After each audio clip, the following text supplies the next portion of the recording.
Welcome back to Sports by GSMC Podcast Network. I am your host, Jeremy Lapidus. Today is Tuesday, September 24th.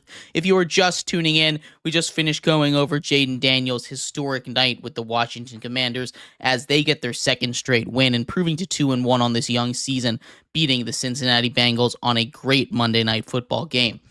In this segment, we're going to get into NFL power rankings. We're going to start with our first half of the rankings here, but before we do that, remember, if you would like to be an even bigger part of the show than you already are, all you need to do is go to gsmcpodcast.net.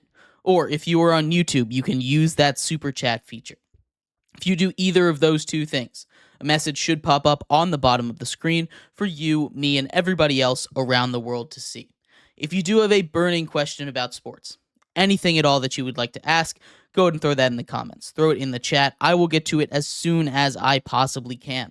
I appreciate everybody so much for sticking around, talking some sports with me here on a beautiful Tuesday, September 24th. But like I was saying, we are going to get into the NFL power rankings here, starting at number 32. And as you can see on the screen here, number 32 is the Jacksonville Jaguars. We just kind of glossed over them a little bit on Monday Night Football, but the Jaguars have been, on almost all units of football, the worst in the NFL through the first couple weeks. The Panthers get their first win and look impressive offensively under Andy Dalton. The Jacksonville Jaguars have not been able to protect Trevor Lawrence, give him any time, even in that third quarter of the game last night, where he was able to move the ball a little bit. He was still taking hit after hit after hit. His receivers were still dropping the ball. Their defense cannot stop a fly right now, and it's not going to get much easier. They get one more game against a tough opponent, taking on the Texans next. Then they get a little bit of a lull in their schedule. So if there is a time for them to turn it around, it's going to start in week 5. But starting off at 0-3, potentially 0-4, is not a good look for a team that had very high hopes this season in the Jacksonville Jaguars. They fall 6 spots to number 32, a new team at number 32 for the first time this season. At number 31, the Tennessee Titans. The Tennessee Titans under Will Levis have just been weird, right? They have a very clear kind of identity with that defense, right? And they got a little bit injured there, but against the Packers and Malik Willis, they just got destroyed. Their defense wasn't really able to stop them, which has been different from the first couple of games where Will Levis was clearly the problem. Now, only being able to put up 14 points against a Packers defense that hasn't really been able to shut too many people down, but has been very good at turning the ball over is probably why they weren't able to get much, because Will Levis has not been very good at keeping the ball clean. The Tennessee Titans need to show some life, need to protect the ball offensively for them to win any games, and Will Levis has not really shown the ability to do that all season long. If he is able to keep the turnovers down, if Will Levis is able to protect the football just a little bit, whether that means going to more of a Jayden Daniels, Cliff Kingsbury style offense with lots of screen passes and quick passes where he doesn't have to hold the ball too long or take those shots downfield that often. Maybe that's what the Titans need to do, but they need to find a way to stop turning the ball over if they want to win games. Titans, for now, stick at number 31. At number 30, the Cleveland Browns. The Cleveland Browns looked like they were going to have a little bit of momentum to start this football game. A forced fumble off of the kickoff, leading to a touchdown on the first or second play of the game for them.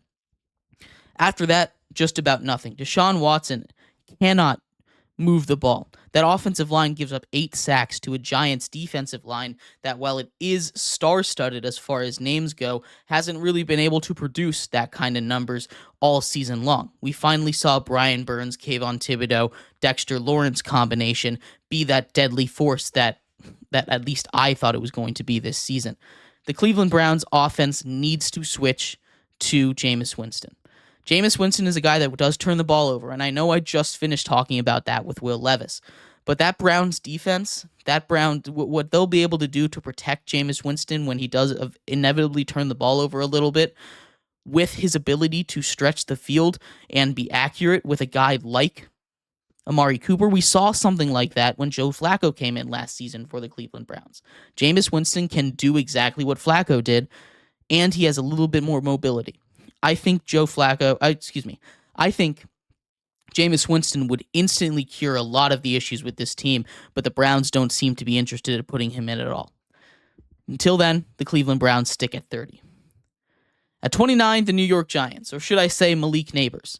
Malik Neighbors is something special. Malik Neighbors is a top 10 wide receiver in this league, maybe even a top 5 receiver in this league. What he's been able to do on a game in and game out basis is ridiculous. He's setting near rookie records after a slow week 1. In the last 2 weeks, he's had 20 receptions for over 200 yards and 3 touchdowns. That kind of production is ridiculous, and he's doing that with Daniel Jones, who, for people who are confused, is not a very good quarterback. Daniel Jones is fine, but he's not very good, and Malik Neighbors is making him look like a kind of serviceable quarterback, which is a very interesting dilemma here for New York.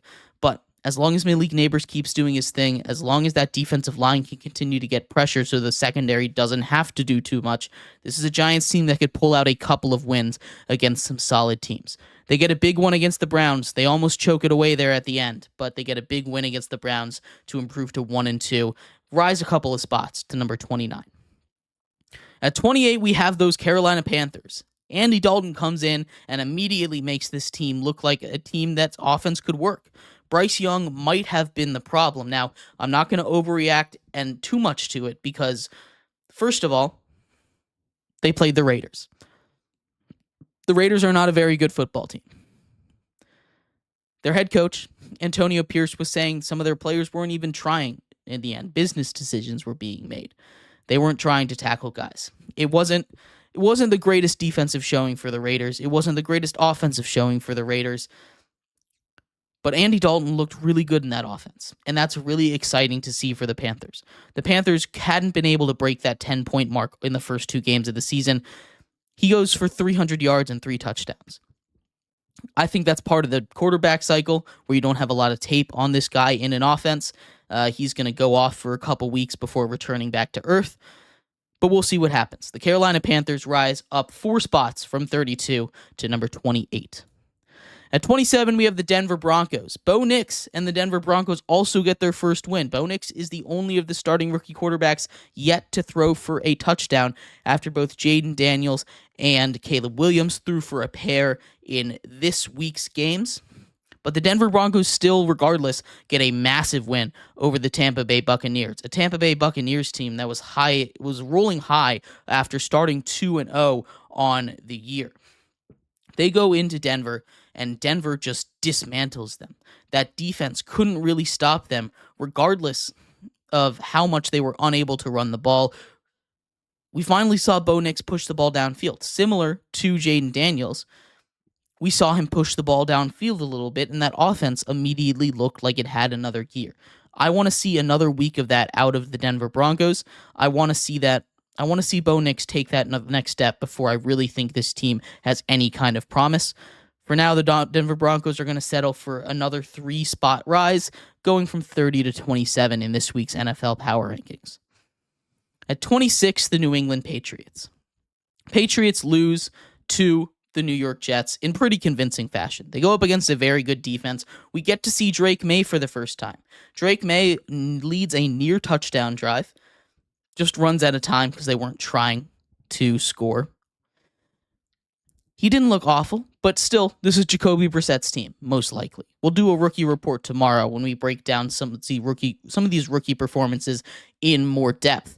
But the New England Patriots are a team that had played close by controlling the clock, being able to run the ball. This game, they fell behind. They weren't able to run the ball with Ramondre Stevenson, and this is what we expected more out of the Patriots all season long. This is kind of where this is more of the Patriots are who we thought they were, rather than, oh my God, I remember that the Patriots suck kind of game. Patriots stick at number 26 on this week's power ranking. I'm not going to punish them too much. I think the Jets are a really good team, and they figured something out against the Patriots on Thursday Night Football this week. At 25, we have the Las Vegas Raiders. The Raiders, who, as I just mentioned, lost to the Carolina Panthers. The Raiders, who did not give perfect effort on their defense. The Raiders, who let Andy Dalton throw for the first 3 touchdown, 3 interception game of the season in a year where passing has been down to a receiving core that has not been able to put up very many numbers. They gave up 100 rushing yards to Chuba Hubbard. That's not something that should be happening. That defensive front is supposed to be the strength of their team. That offense is going to go through its ups and downs because of the quarterback situation they have with Gardner Minshew and Aiden O'Connell, both of whom got a shot in this game, who were just about the same kind of effectiveness, which is kind of what we expect. The Raiders are not a very good team. Their defense outside of Max Crosby and Christian Wilkins is a mess. That offense is going to continue to be very, very inconsistent, and there's just nothing you can really do about that. The Raiders should not have hopes for this season. They should not have expectations, but they're going to continue to have expectations because they beat up on the Ravens, who have had a lot of trouble closing out games. Raiders fall to 25. At 24, the Chicago Bears. And this is an unfortunate situation, and I don't want to punish them too hard because they literally cannot run the ball. Or I don't want to punish Caleb Williams too hard, I will say, because they don't run the ball. But this isn't a Caleb Williams ranking. This is a Bears ranking. The Bears against the worst run defense in all of football. A team that was giving up 230 yards a game. A team that is coming off of a game giving up 260 yards to the Green Bay Packers. Could not get any kind of push to run the ball. That offensive line is awful. It's horrible. Caleb Williams throws his first touchdown to Rome Odunze. He throws another one later. He throws the ball 52 times against a Colts team that, again, I stress, cannot run defend. They cannot run defend. That is awful play calling. That is awful game planning. That is not what you want to do. It's not like they were behind in this game.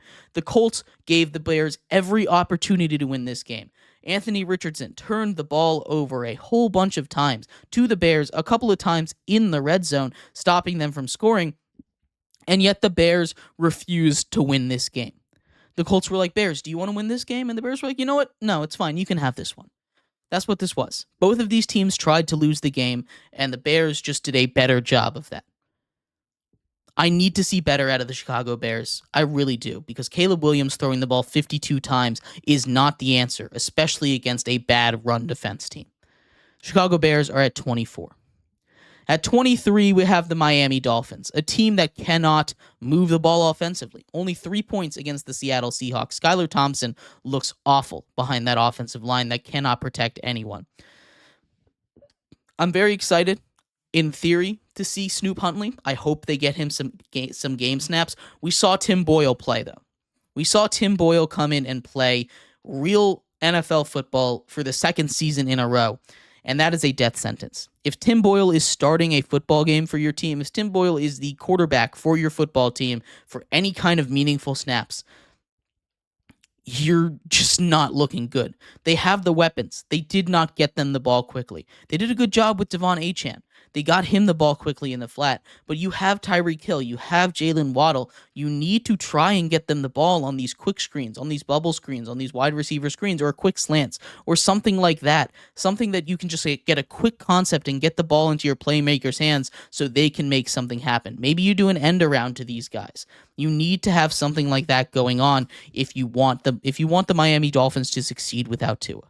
Because while Tua is a better quarterback than they have, he's not a world beater at the quarterback position, right? If you have a Andy Dalton, he can run this offense just as good as Tua does, I think. Maybe I'm way off on that, but the Miami Dolphins, until I see they can do anything offensively, fall 10 spots to number 23. They're the biggest fallers of the week. At 22, the Los Angeles Chargers. The Chargers lose their first game of the season in a game that was same versus same. The Pittsburgh Steelers beat them 20-10. They lose a lot to injury, though. Joe Alt injured. We saw their quarterback, Justin Herbert, get hurt. They weren't able to run the ball as effectively against a good defense, and that's the issue. They run into a good defense, they're not going to be able to run effectively. They're not going to have that same kind of effectiveness they did against the Panthers and they did against the Raiders. They're not going to be able to have that. And because of that, it's just this Chargers team cannot be trusted to win a big game. If they fall behind at all, they don't have the offensive structure, especially with an injured Justin Herbert, to make any kind of comeback. Taylor Heineke, while he kind of has that quarterback of destiny vibes, when he was with Washington, he doesn't have that anymore, at least not what I saw with the Chargers against the Steelers there. He could not get anything going behind an injured offensive line. But we'll see. The Chargers do have some hope. They have an identity. They run the ball, and I respect them for it.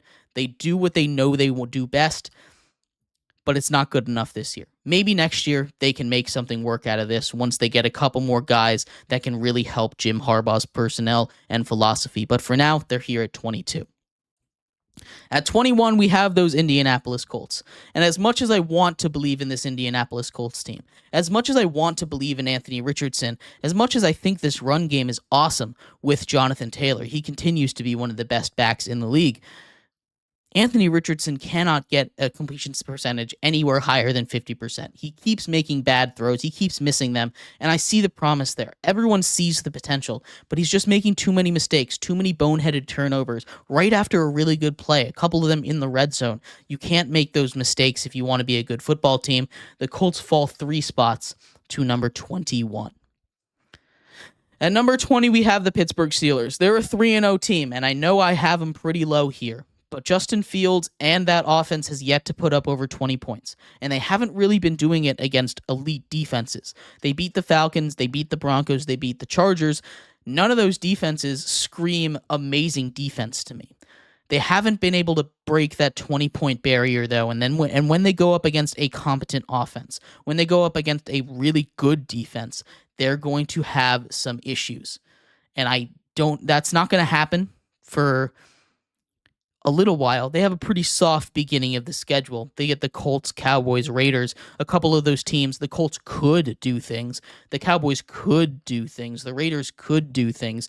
You know, those are 3 teams that, in theory, could be really good at offense, but they're not teams that are consistently good at offense. So it might be a bit till they see a team that can, come at their defense and beat them. For now, TJ Watt is winning football games. That defense is winning football games, and that's enough. That's Tomlin football for you. He refuses to say that Justin Fields is QB1, despite him winning 3 straight games and doing exactly what you need him to do. He's making improvements. You see the vision there. The Steelers are at number 20, though, and they'll continue to climb, just slowly. But I just don't think this team is really ready to take on a true contender yet. They'll still find a way to make the playoffs, I'm sure, but as far as power rankings go, they're not really exciting me.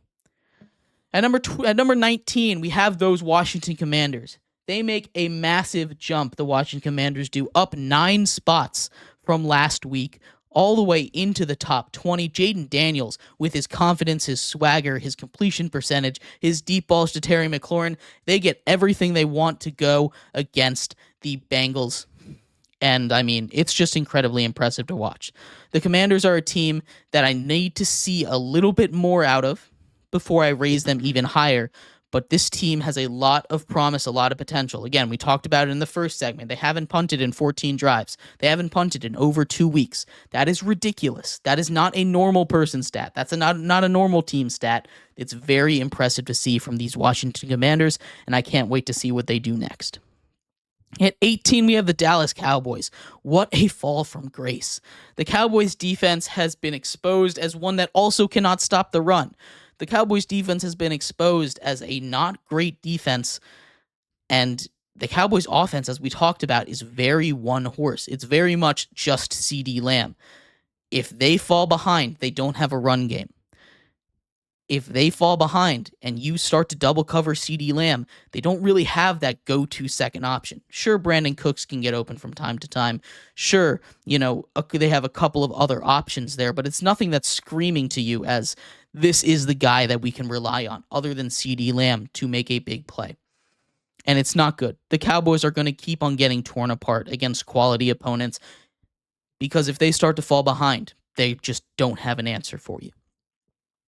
And at number 17, we have the Atlanta Falcons, a tough loss against the Kansas City Chiefs. one that you could argue maybe the refs won or lost for them, but they kind of lost it for themselves. They had an opportunity after that blown call to tie the game again. Their defense made a big stop. They had an opportunity to win. They weren't able to come through. A huge stop by that Chiefs defense on 4th and 1. Interesting play call on a pitch. Not something I would do, but it's the Falcons. They're going to do what they need to do. They're a solid team. They're just not, again, they're one of those mid-tier teams that we're sitting at in the NFL. They're not really exciting. They're not really putting anything out there that I'm like, oh my God, this Falcons team is going to be a problem for anyone. They're just going to be a pest. They could beat anyone and they could lose to anyone. And that's why they sit here at 17, right near the median of the league. But we're going to take a quick break here. When we come back, we're going to take out the top half of the NFL Power Rankings. So stick around for that here on Sports by GSMC Podcast Network.